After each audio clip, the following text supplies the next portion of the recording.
Assalamualaikum warahmatullahi wabarakatuh.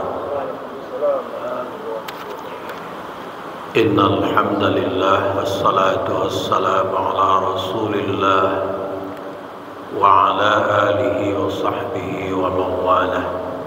Asyhadu an la ilaha illallah wahdahu la syarika lah wa asyhadu anna Muhammadan abduhu wa rasuluh sallallahu alaihi wasallam la nabiyya ba'dah. Faqala Allah ta'ala fil Qur'anil Karim, a'udzu billahi minasy syaithanir rajim. Bismillahirrahmanirrahim. Ya ayyuhalladzina amanu udkhulu fis silmi kaffah wa la tattabi'u khutuwatisy syaitan innahu lakum aduwwun mubin. Shadaqallahul azim. Judul pengajian kita pada kesempatan ini, tipu muslihat syaitan. Pada pengajian yang lalu telah kita sampaikan sebahagian daripada tipu muslihat setan terhadap aktivitas manusia. Jamaah yang berbahagia, Allah Subhanahu wa ta'ala di ayat tadi menjelaskan, wahai orang-orang yang beriman, masuklah kamu ke dalam agama Islam secara menyeluruh, dan janganlah kamu ikuti langkah-langkah syaitan. Sesungguhnya syaitan itu musuh yang nyata bagi kamu. Jemaah yang berbahagia,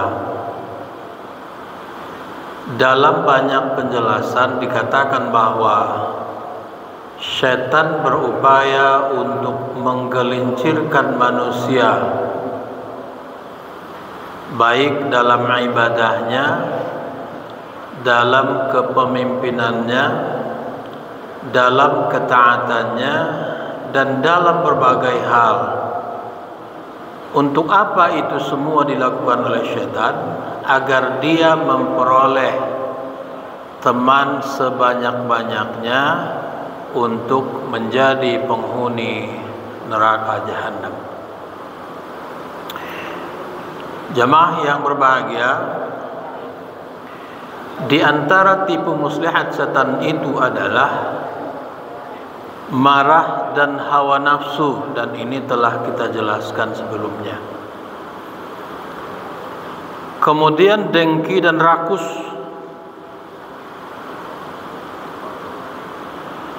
Dengki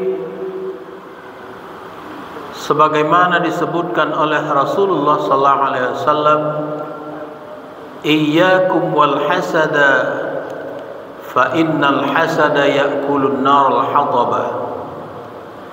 Takutlah kamu kepada sifat dengki, karena dengki itu akan memakan seluruh amal sebagaimana api melalap kayu bakar. Kita merasa telah bersungguh-sungguh melakukan amal pada Allah Subhanahu wa ta'ala, tapi di dalam diri kita ada sifat dengki, sifat iri, sifat rakus, maka sifat-sifat itu akan menggerogoti amal-amal yang telah kita lakukan, yang boleh jadi pada waktunya nanti semua kebaikan itu akan dihabiskan sedemikian rupa. Jamaah yang berbahagia, kemudian bentuk yang lain adalah kenyang. Itu pun tipu muslihat setan, sehingga dengan mudah dia menipu kita. Ketika kita telah makan dengan kenyang, maka mata pun mulai redup, yang pada akhirnya kita tertidur, dan banyaklah amalan-amalan yang kita tinggalkan dikarenakan kita tertidur. Jamaah yang berbahagia, kemudian sifat tamak, tamak, bahasanya cangok. Diberikan dia satu mau dua, diberikan dua mau tiga, diberikan satu bukit emas, itu pun masih kurang baginya, karena dia adalah orang yang tamak. Kalau dia berpunya, maka dia bawa kemenakannya, dia bawa orang lain. Kalau dia punya jabatan, dia akan menempatkan orang-orang dekatnya di sekitarnya. Malah kalau perlu semua keluarganya memiliki tempat di sisinya. Tidak boleh orang lain menempatinya, karena dia merasa dialah yang paling pantas untuk itu. Lalu berikutnya adalah tergesa-gesa. Tergesa-gesa ingin pergi, tergesa-gesa ingin kembali. Biasanya kita tidak tergesa-gesa ke masjid, tapi tergesa-gesanya mau pulang. Apa yang dikejar? Kalau siang hari bolehlah. Bapak dan ibu, saudara-saudara sedang melakukan dagang, sedang berusaha, bolehlah mas segera kembali, karena mungkin saja akan ada orang pembeli yang datang. Tapi ketika di malam hari kita pergi ke masjid, kita ingin bergegas pulang ke rumah, entah mau makan, entah mau menonton dan lain sebagainya. Yang jelas kita dibuat ingin segera kembali ke rumah. Tapi apakah yang ingin kita kerjakan di rumah? Kita tidak tahu. Padahal setelah sampai di rumah pun dia tidak melakukan apa-apa. Begitulah syaitan memperdaya manusia. Bagaimana agar dia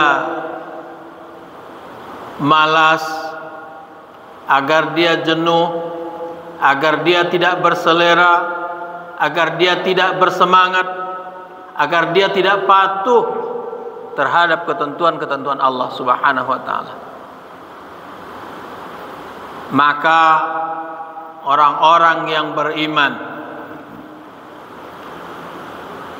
yang memiliki keimanan, kemudian memiliki ilmu pengetahuan, hendaknya fasilitas itu digunakan sedemikian rupa untuk bisa menjaga diri dari tipu muslihat setan,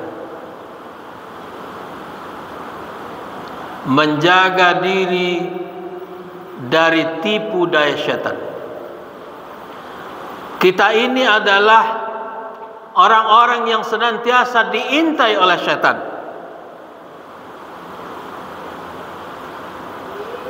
Bukan diintai di sebelah rumah kita, bukan diintai di satu tempat, tapi dia senantiasa mengintai kita kapan kita lengah dalam rangka mengingat Allah Subhanahu wa taala, maka kesempatan itu digunakan sedemikian rupa. Sehingga ketika kita di masjid pun kita terus diganggu dan diperdaya oleh syaitan. Jamaah yang berbahagia, kemudian berikutnya adalah fanatik. Fanatik kepada sesuatu, fanatik kepada guru, fanatik kepada seseorang. Kalau bukan dia yang berpendapat, tidak diterima. Seperti sebagus apapun orang menyampaikan pengajian, menyampaikan pelajaran kepadanya, dia tidak terima. Ini kata guru saya.